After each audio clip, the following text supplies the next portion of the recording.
Les médicaments contrefaits sont répandus sur le continent. 30% des produits seraient de pâles copies et les conséquences sur la santé peuvent être graves.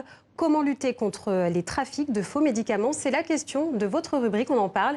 Et pour y répondre, nous accueillons Marc Gentilini, médecin spécialiste des maladies infectieuses et tropicales. Bonsoir. Bonsoir. Alors vous êtes l'auteur en France d'un rapport qui a été remis à l'Académie de médecine de France sur les faux médicaments.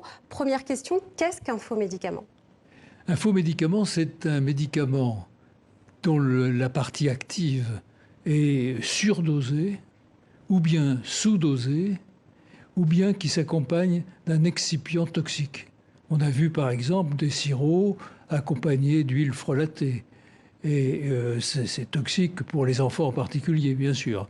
Alors on va regarder la première question posée par l'un de nos internautes téléspectateurs, celle d'Ousmane Biri au Cameroun. Quels sont les faux médicaments qui existent sur le marché? De tout. On trouve avant tout, et c'est ce qui nous préoccupe en particulier, de faux antibiotiques, de faux antipaludiques. Donc c'est grave parce que ces médicaments, lorsqu'ils sont faux, peuvent entraîner la mort. Et on estime qu'à travers le monde, actuellement, il y a quelques 700 000 décès par faux médicaments. Alors voyons tout de suite la deuxième réaction, celle de Mohamed Freeman de Bamako, Mali. Quelle garantie avons-nous que les médicaments vendus en pharmacie sont des vrais? Bien, en principe, les médicaments qui sont vendus en pharmacie sont de vrais médicaments. Mais nous avons en France un réseau sentinelle qui nous protège par nos officines qui sont remarquablement efficaces, mais ce n'est pas le cas dans tout le monde. Et on commence à signaler dans quelques pharmacies, dans les pays où sévit ce trafic des faux médicaments, l'introduction dans les pharmacies elles-mêmes de faux médicaments. Troisième réaction, celle de Yannick Nkouka. Le seul moyen de lutter contre les faux médicaments, c'est de baisser le prix des vrais. C'est un argument important et il est certain que si les médicaments étaient moins chers, les gens les plus pauvres pourraient peut-être y avoir accès. Mais ça ne suffit pas, c'est pas suffisant. La couverture universelle serait également une solution providentielle, mais on est loin du compte actuellement. Autre réaction, celle de Kadia Fall au Sénégal. Il faut sensibiliser les populations sur les méfaits de ce trafic, le criminaliser. Excellente remarque de notre ami sénégalais.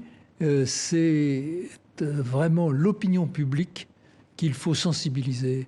Tant qu'on ne parviendra pas à faire comprendre au public que l'acquisition d'un médicament suspect ou dangereux peut être extrêmement grave pour les gens de la famille qu'ils veulent soigner, ils se sacrifient pour acheter ce médicament, il faut qu'il soit vrai.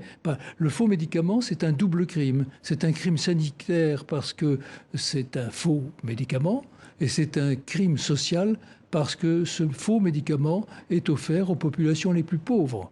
Comment peut-on convaincre justement les gens des méfaits de ces médicaments ? À travers la Fondation Chirac, qui s'est beaucoup occupée de cette lutte contre les faux médicaments, après l'appel de Cotonou qu'avait lancé Jacques Chirac le 12 octobre 2009, alors que le continent européen était marqué par l'épidémie apocalyptique qu'on nous annonçait de grippe, nous étions à Cotonou pour lancer cet appel de Cotonou.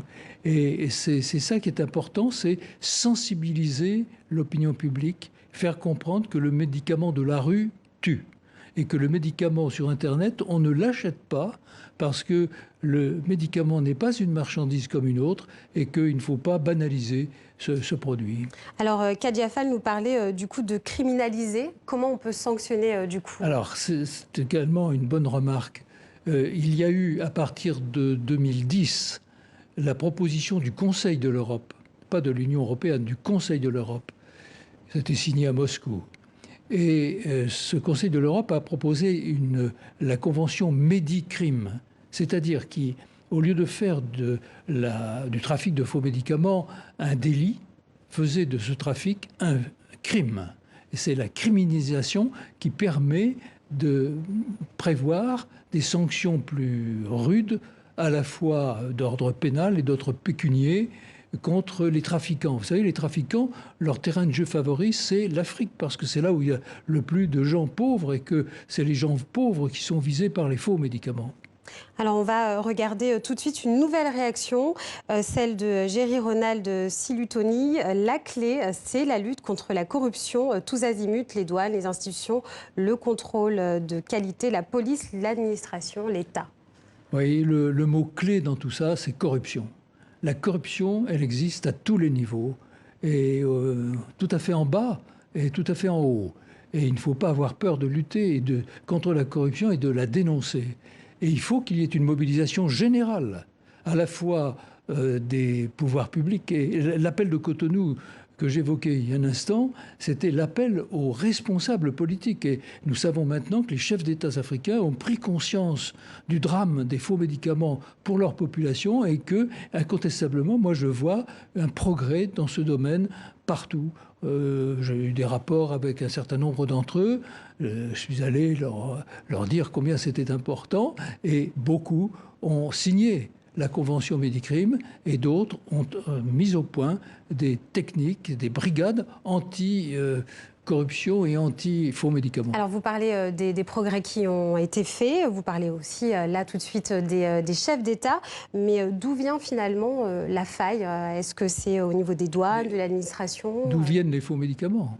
Mais ils sont fabriqués, on le sait, massivement en Chine et en Inde. Et dans quelques États voisins. Et au niveau du continent, en fait, d'où vient la faille? Pourquoi finalement on arrive à déverser tous ces médicaments sur le continent africain? Non, il ne faut pas faire le procès systématique des responsables politiques africains, parce que même s'ils décident de ratifier la Convention Médicrime, la signer, la ratifier, il faut encore qu'ils aient les moyens de lutter contre les faux médicaments. On constate que lorsqu'on arraisonne des camions qui transportent de faux médicaments, eh bien, on ne sait pas comment les détruire. Ça coûte très cher de détruire ces faux médicaments dans le respect de l'environnement.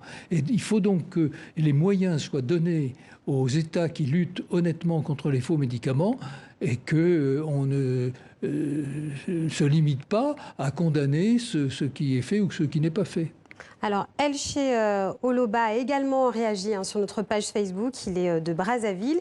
Il faut plutôt s'attaquer aux entreprises qui produisent ces faux médicaments. Alors, ma réponse, j'avais mal compris la question précédente, mais c'est incontestablement un certain nombre de grands pays et qui ont pesé initialement contre la tentative de l'Organisation mondiale de la santé de lutter contre les faux médicaments et qui a fait, elle, marche arrière. Et on peut l'accuser d'un silence criminogène qui a été prolongé pendant presque 18 ans. Donc ce sont les grands pays qui produisent ces faux médicaments et qui les envoient vers l'Afrique, mais en passant par l'Europe et en passant parfois par l'Amérique latine. Et l'Amérique du Sud renvoie ces médicaments vers l'Europe, vers l'Afrique. Mais c'est l'Afrique qui est l'objectif numéro 1. Alors, Roméo Wessou nous dit depuis le Bénin, produisez les médicaments chez nous, c'est-à-dire laissez-nous les licences. Oui, mais ça, c'est une question qui est tout à fait à l'ordre du jour. Il est souhaitable, en effet, que l'Afrique puisse produire ces médicaments, mais ce n'est pas la solution, parce que c'est très difficile. Est-ce qu'elle en a les moyens? Est-ce qu'on a une vraie industrie pharmaceutique? Il faut énormément de gens compétents et de gens d'une grande rigueur, et il ne faut pas qu'il y ait de corruption ambiante, parce qu'à tous les niveaux, on peut agir et mal agir. Mais il faut penser aussi que ça coûte très cher. La production d'un médicament, c'est environ 1 milliard d'euros. Or, ce n'est pas donné à tout le monde. Moi, j'ai contribué avec d'autres à aider un certain nombre d'industriels africains à fabriquer les produits qui pèsent le plus lourd pour le transport, par exemple les solutés en particulier. Alors, face du coup à ce constat, est-ce que les génériques, ça peut être la solution? Eh bien oui, ça devrait être une solution parce que les génériques coûtent moins cher, mais il y a aussi de faux génériques. Il y a du faux partout. Il y a de faux médicaments, de faux génériques, et il y a de faux vaccins, ne l'oublions pas. Parce que le Niger en particulier a été marqué par 2 épidémies de méningite cérébrospinale au cours desquelles on a vendu, on a donné, on a distribué des vaccins falsifiés. Alors, très rapidement, si on prend une célèbre marque d'aspirine, certains pensent que le produit est plus efficace s'il a été acheté en Occident plutôt qu'en Afrique. Est-ce que cela est fondé ? Qu'est-ce que... Alors, il y a des personnes qui pensent que finalement un produit, si on prend une célèbre marque d'aspirine, ce produit-là serait plus efficace s'il vient d'Occident plutôt que s'il a été acheté sur le continent africain. Bien, malheureusement, pour l'instant, c'est vrai. Les produits qui sont vendus en Europe sont des produits qui sont très contrôlés et qui, dans l'immense majorité des cas, correspondent à de vrais médicaments. Il n'y a pas de faux médicaments en Europe. Mais on a vu beaucoup de malades aller acheter en Europe leurs médicaments pour être sûr que ce soit de vrais médicaments.